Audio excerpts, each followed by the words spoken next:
nakatanggap tayo ng report mula sa labas sa himpilan kung sa naman na dating seaman at isa pang lalaki arestado sa kasong murder.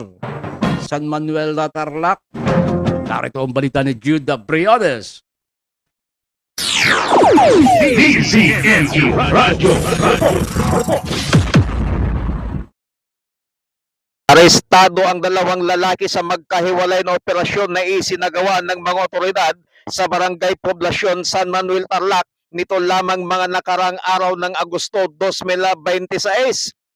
Unang naresto ang 71 anyos na dating seaman na si alias Barco, residente ng San Fernando City, La Union, at sumunod na nasakuti ang 51 anyos na si alias Dan, residente ng Barangay San Felipe, San Manuel Tarlac.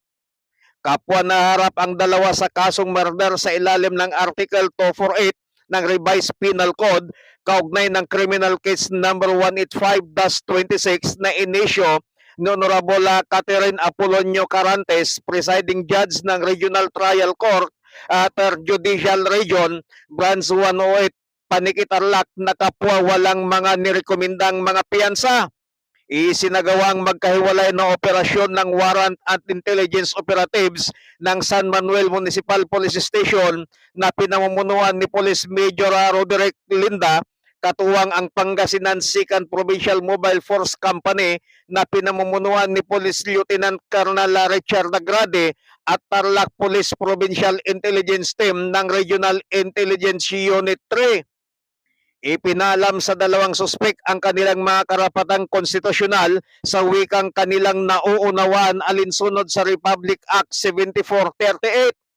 Ayon kay Police Major Roderick Linda, Chief of Police ng San Manuel Municipal Police Station, naging maayos at mapayapa ang isinagawang pag-implementa ng mandamento de aresto sa mga naturang suspek na ginamitan ng alternatibong recording device bilang kapalit ng body-worn camera.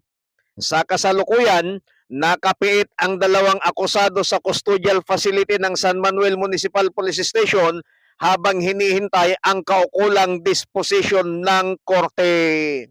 Mula dito sa bayan ng San Manuel Tarlac, Jude Briones nag-ulat para sa Target On Air sa DZME 1530 ang Radyo TV. DZME Radio.